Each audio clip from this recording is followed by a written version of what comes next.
Hello everyone. आज हम पढ़ेंगे क्लासेस का chapter number 1, what, where, how and when. मतलब क्या, कब, कहाँ और कैसे। रशीदा's क्वेश्चन। रशीदा का सवाल। Rashida sat reading the newspaper. Suddenly her eyes fell on a small headline, 100 years ago. How she wondered could anyone know what had happened so many years ago. अब रशीदा का सवाल है, रशीदा है ना अखबार पढ़ रही थी बैठकर। अचानक उसकी निगाह एक हेडलाइन पर पड़ती है जिसमें लिखा रहता है 100 साल पहले। वह सोचने लगती है कि यह कोई कैसे जान सकता है कि इतने साल पहले क्या हुआ था। Finding out what happened yesterday. You could listen to the radio, watch television, read a newspaper. अगर आपको कल की बात जाननी है तो आप रेडियो, टेलीविज़न और न्यूज़पेपर पे देख सकते हैं।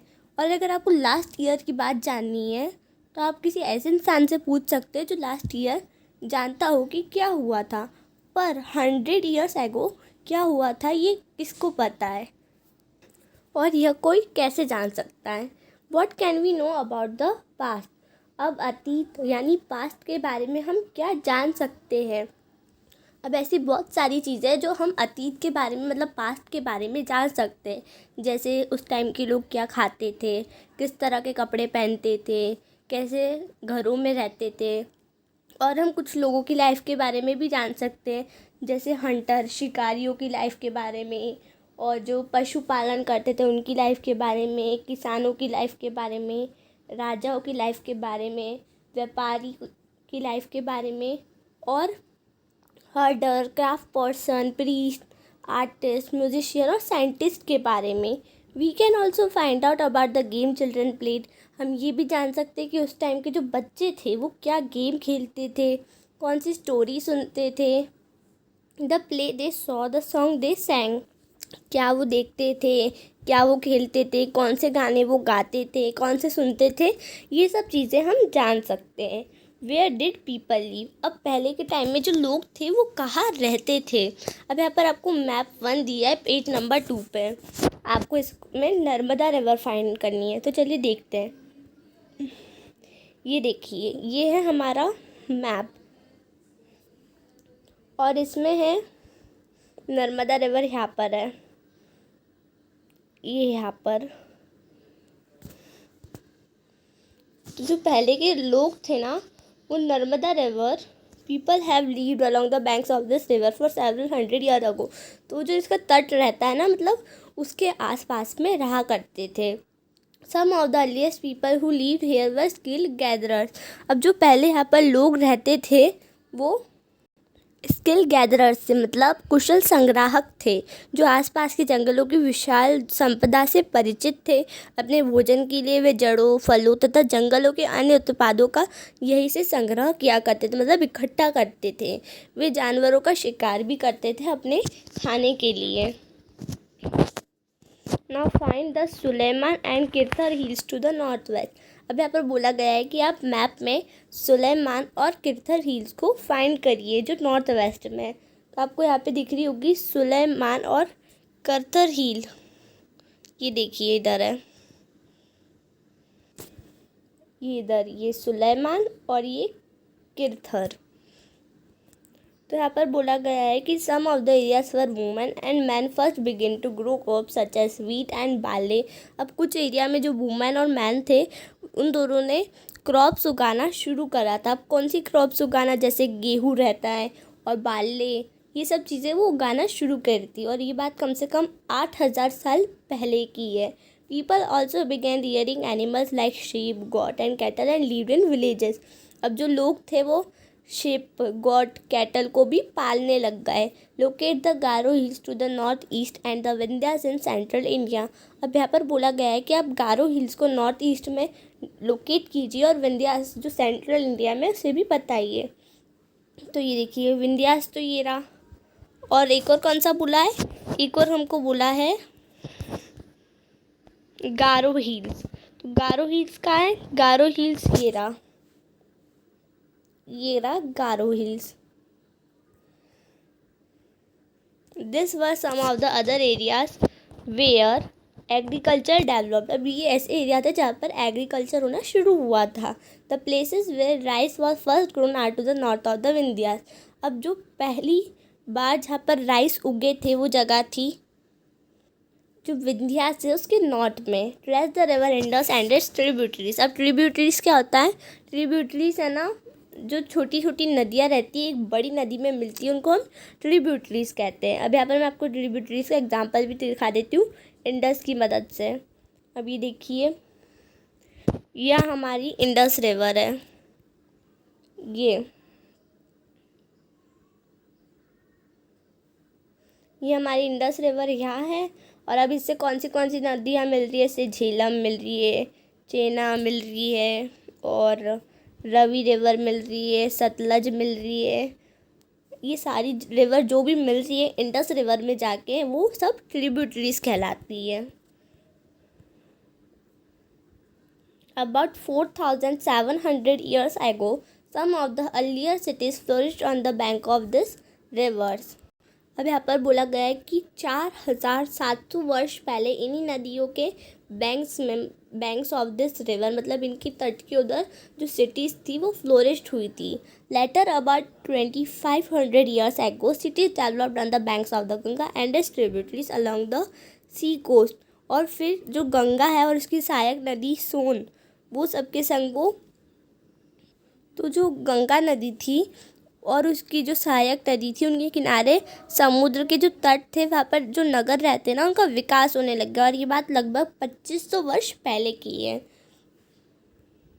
Locate the Ganga and the tributary call the Son. अब यहाँ पर बोला गया है कि आप गंगा को लोकेट कीजिए और उसकी जो ट्रिब्यूटरी है सोन उसके बारे में भी बताइए। अब गंगा कहाँ है? गंगा तो हमें यहाँ दिख रही है और ये सोन रिवर भी जा रही है, तो सोन रिवर इसकी ट्रिब्यूटरी हुई, चंबल भी इसकी ट्रिब्यूटरी हुई क्योंकि चंबल भी इससे जाके मिल रही है, और यमुना भी इसकी ट्रिब्यूटरी है। In ancient time, the area along this river to the south of the Ganga was known as Magad, now lying in the state of Bihar. अब गंगा के दक्षिण में जो इन नदियों के आसपास का क्षेत्र था वो एंशियंट टाइम में, प्राचीन काल में मगध, जो अभी वर्तमान बिहार है, वो मगध नाम से जाना जाता था। इसके जो शासक थे वो बहुत शक्तिशाली थे और उन्होंने एक विशाल राज्य स्थापित किया था। देश के अन्य हिस्सों में भी ऐसे राज्यों की स्थापना की गई थी। Throughout people travelled from one part of the subcontinent to other. अब लोग जो रहते थे वो सदैव एक सब कॉन्टिनेंट से दूसरे हिस्से तक यात्रा करते थे। The hills and high mountain including the Himalaya, desert, river and seas meet generally dangerous at time but never impossible.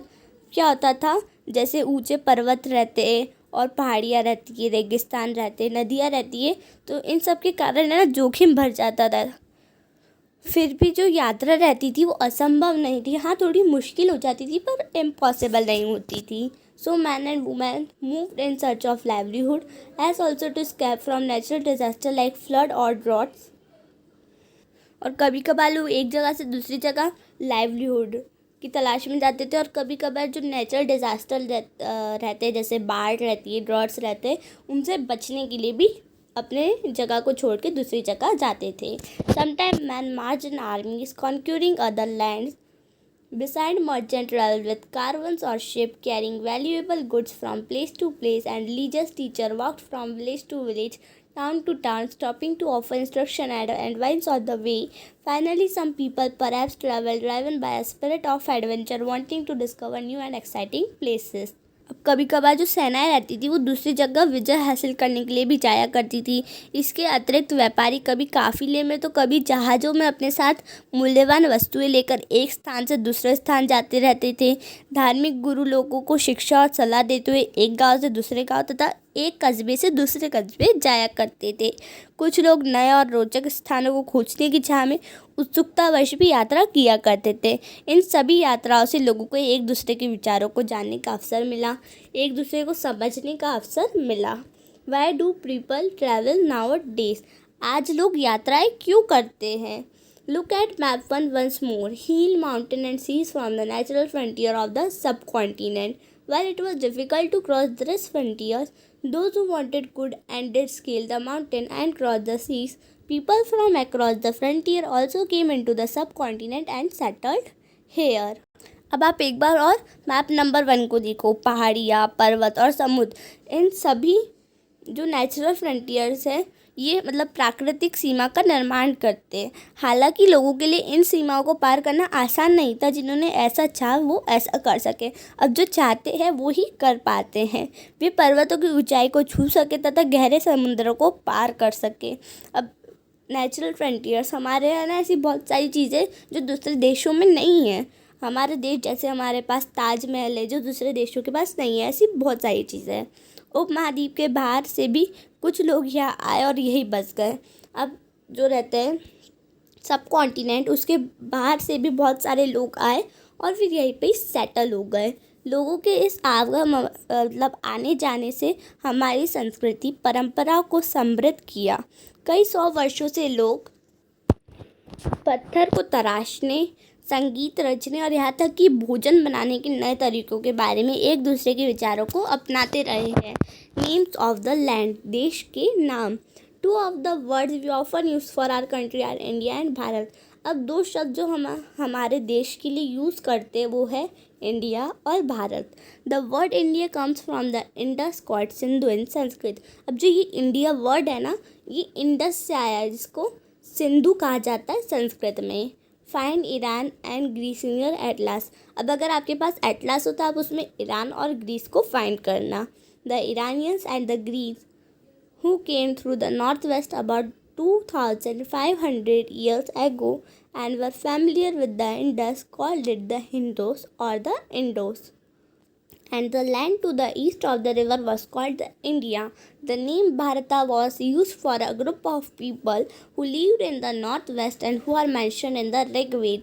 The earliest composition in Sanskrit dated to about 3500 years ago. Later it was used for the country. लगभग 2500 वर्ष पूर्व उत्तर पश्चिम की ओर से आने वाले ईरानियों और यूनानियों ने सिंधु को हिंदोस अथवा इंडोस और इस नदी के पूर्व में स्थित भूमि प्रदेश को इंडिया कहा। भारत का नाम प्रयोग उत्तर पश्चिम में रहने वाले लोगों के एक समूह के लिए किया जाता है। इस समूह का उल्लेख संस्कृत के आरंभिक लगभग 3500 वर्ष पुराने ऋग्वेद में भी मिलता है। बाद में इसका प्रयोग देश के लिए होने लगा। Finding out about the past. अब हमारे पास्ट के बारे में कैसे जानें। There are several ways of finding out about the past. अब ऐसे बहुत सारे तरीके हैं जिससे हम हमारे पास्ट के बारे में जान सकते हैं। 1 is to search for and read book that were written long ago। अब एक तरीका तो ये है कि आप लोग बुक्स पढ़ ले जो लॉन्ग अगो मतलब बहुत टाइम पहले लिखी गई थी। This are called manuscript. अब जो बुक बहुत टाइम पहले लिखी थी ना उनको मैन्यूस्क्रिप्ट कहा जाता है। Because they were written by hand, this comes from the Latin word manu meaning hand. These were usually written on palm leaf or on the specially prepared bark of a tree known as the birch, who grows in the Himalayas. अब जो पहले के time में books लिखी गई थी ना उनको हम मैन्यूस्क्रिप्ट्स बोलते हैं। मैन्यूस्क्रिप्ट का मतलब क्या होता है। मैनू का मतलब होता है हैंड और स्क्रिप्ट का मतलब होता है लिखना। तो मतलब हाथ से लिखी हुई स्क्रिप्ट है। और ये काय पे लिखाते थे, ये जो पाम लीफ रहती ना उस पे लिखते थे मैन्यूस्क्रिप्ट। और या फिर बिर्च पे लिखते थे जो हिमालय में ग्रो होता है। Over the year many manuscript were eaten away by insects, some were destroyed. अभी पत्ते पर लिखी रहती थी इसके कारण ये ज़्यादातर समय तक चलती नहीं थी। जो इंसेक्ट रहते थे ना वो इसको खा जाते थे। But many have survived often preserved in temples and monasteries. पर तब भी बहुत सारी बच गई है और वो आज भी टेम्पल्स या फिर मोनेस्ट्रीज में रखी है। मोनेस्ट्रीज जहाँ पे साधु संत रहते वहाँ पे। This book dealt with all kind of subject, religious belief, practices, the lives of king, medicine and science. अब इस बुक में हर तरह की बातें हैं जैसे हमारे रिलीजियस बिलीफ्स के बारे में, प्रैक्टिसेस के बारे में और जो राजा रानी थे उनकी लाइफ के बारे में और मेडिसिन के बारे में और साइंस के बारे में भी। Beside this were epic poem plays, many of this were written in Sanskrit. और इसके अतिरिक्त हमारे पास एपिक्स है, पोएम्स है, प्लेस है। प्लेस है, मतलब नाटक जो रहते हैं ना वो भी हैं। Many of this were written in Sanskrit. अब इनमें से बहुत सारे संस्कृत में लिखे गए थे और बाकी प्राकृत में लिखे गए थे।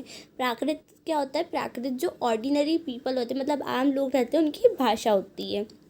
और तमिल में भी इसको लिखा गया था। We can also study inscription. हम इंस्क्रिप्शंस भी पढ़ सकते हैं। This are written on relatively hard surfaces such as stone और मेटल। अब जो ये रहते थे ना इंस्क्रिप्शन, ये हार्ड सरफेस पे लिखे जाते थे, जैसे स्टोन है और मेटल है। Sometime king got their order inscribe so that people could see, read and obey them.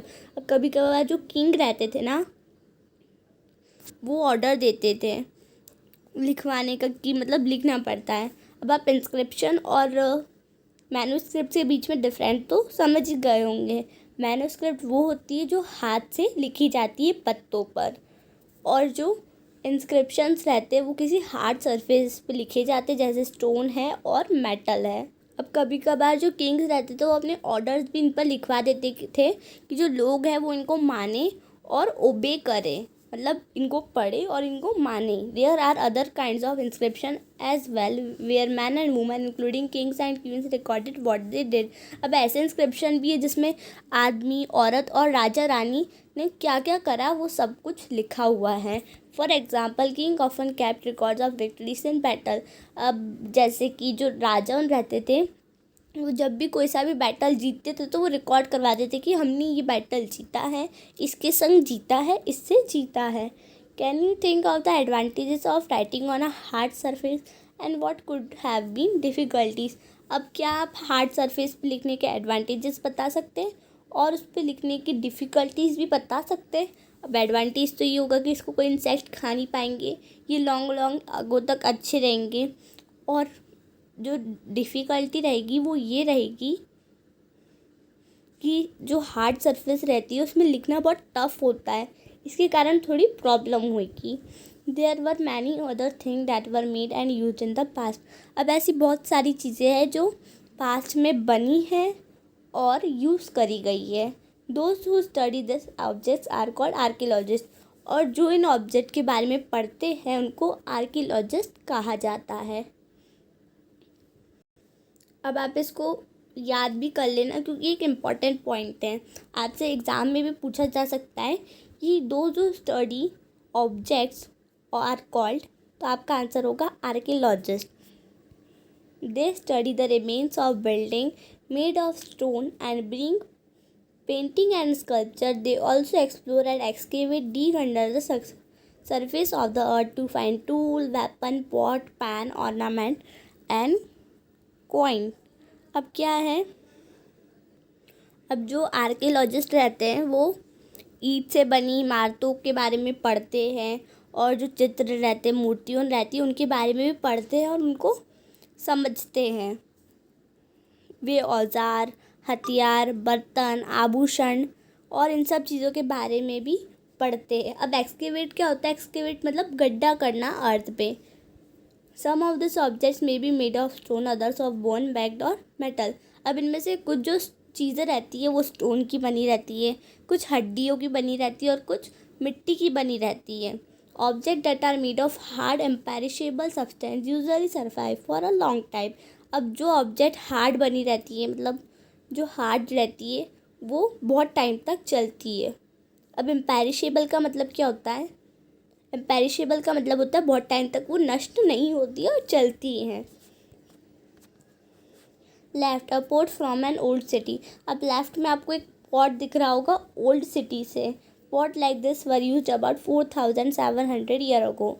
अब ये जो पॉट है ये 4700 साल पहले यूज़ करा जाता था।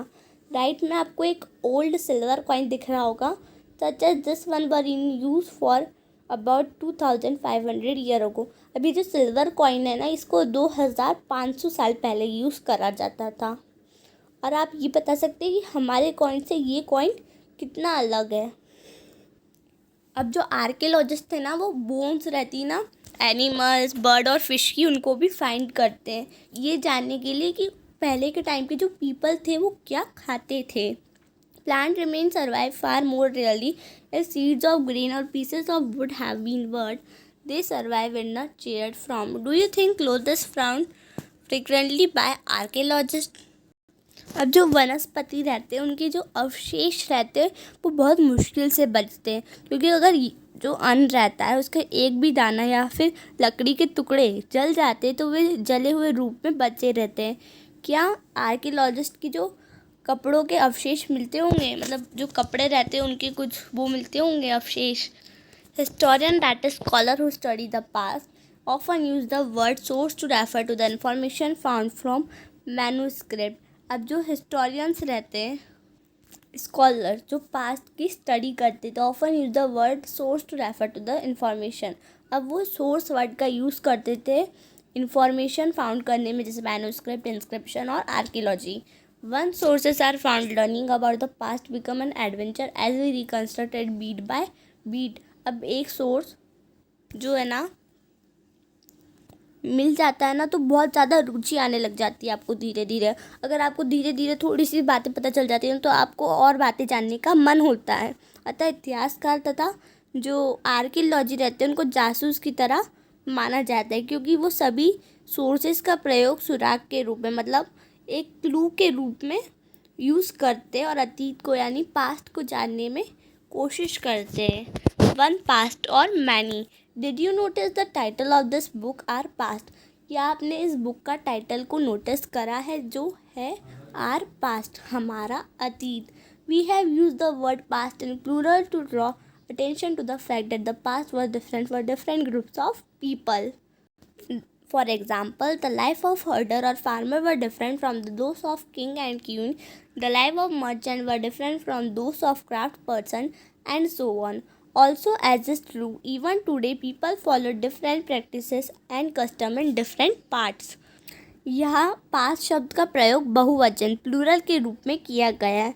ऐसा इस तथ्य की ओर ध्यान दिलाने के लिए किया गया है कि अलग अलग समूह के लोगों के लिए इस पास्ट के अलग अलग मायने थे। उदाहरण के लिए जो पशु पालन करते थे और जो किसान थे उनका जीवन राजाओं तथा रानियों के जीवन से तथा व्यापारियों का जीवन शिल्पकार के जीवन से बहुत अलग होता था, भिन्न होता था। जैसा कि हम आज भी देखते हैं, उस समय भी देश के अलग अलग हिस्सों में लोग अलग अलग व्यवहारों और रीति रिवाजों का पालन करते थे। उदाहरण के लिए, for example, today most people living in the Andaman Island get their own food by fishing, hunting and collecting forest produce. By contrast, most people living in city depend on others for supplies of food. Differences such as this existed in the past as well. Besides, there is another kind of difference. We know a great deal about kings and the battles they fought because they kept records of their victories. Generally, ordinary people such as hunter, fishing folk, gatherer, farmers or herder didn't keep records of what they did. While archaeology helps us to find out about their life, there is much that remains unknown. अब उदाहरण के लिए, आज अंडमान द्वीप के अधिकांश लोग अपना भोजन मछलियाँ पकड़कर करते, शिकार करके करते और जो फल फूल रहते हैं उनका इकट्ठा करके करते हैं। इसके विपरीत शहरों में रहने वाले लोग खाद्य आपूर्ति, मतलब जो दूसरे फूड्स रहते हैं उन पर निर्भर होते हैं, मतलब जो दूसरे लोग रहते हैं उन पर निर्भर होते हैं।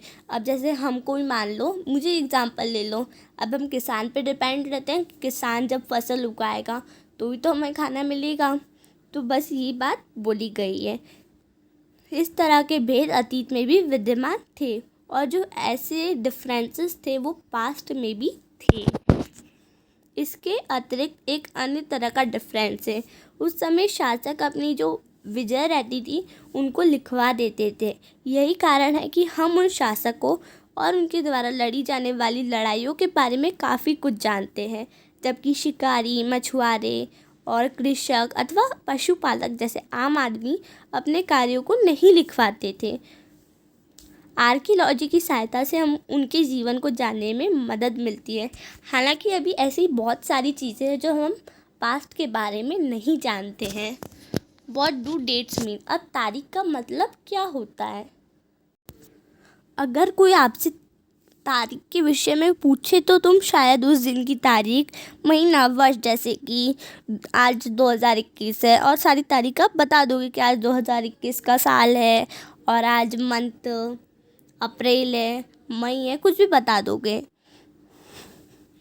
और वर्ष बताओगे। वर्ष की यह गणना ईसाई धर्म प्रवर्तक ईसा मसीह के जन्म की तिथि से की जाती है। जो ईसा मसीह का जन्म है ना, उससे हम तिथि का गणना करते कि जो ईसा मसीह के जन्म के पहले रहता है ना, हम उसको बीसी बोलते हैं, और ईसा मसीह के जन्म के बाद के टाइम को हम एडी बोलते हैं। एक बार और मैं आपको बता देती हूँ।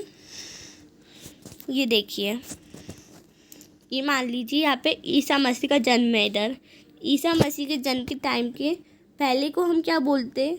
जब ईसा मसीह का जन्म नहीं हुआ था तो हम उसको बोलते बीसी, और ईसा मसीह के जन्म के बाद के टाइम को हम बोलते एडी।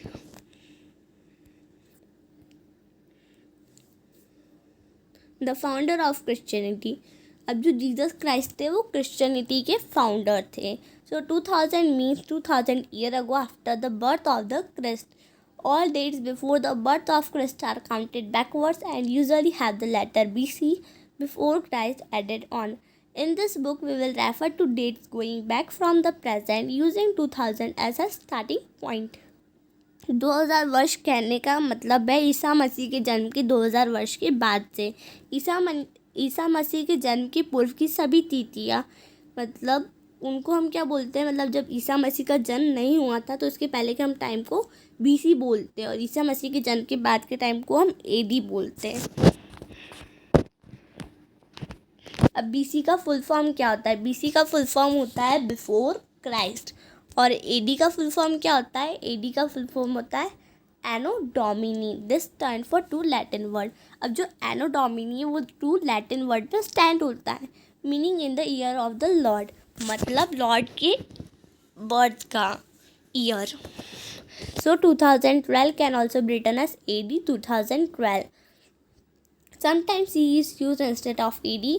अब कभी कभार है ना, C की जगह AD को यूज़ करा जाता है और AD की जगह CE को, और BC की जगह को BC यूज़ करा जाता है। अब C की स्टैंड होता है कॉमन एरा से, और BC का फुल फॉर्म होता है before common era. We use this term before the Christian era is now use in most countries of the world. अब जो क्रिश्चियन एरा है ना, ये बहुत सारी कंट्री उसमें यूज़ करा जाता है। In India we begin use in this form of dating. अब इस तरह से हम तारीख को जानना 200 साल पहले शुरू किया था। And sometime the letter BP meaning before present are use, और कभी कभार BP का मतलब होता है बिफोर प्रेजेंट। अब आपको मैं एक बात बता देती हूँ, आप भूलना मत उसे। ये देखिए BD, अब हम ईसा मसीह के जन्म के पहले का जो समय है उसको उसमें हम आगे लिखेंगे BD हमेशा डेट के आगे लिखा जाता है, और AD हमेशा पीछे लिखा जाता है। आप अगर AD आगे लिख देंगे तो हो सकता है गलत भी हो जाए, इसलिए AD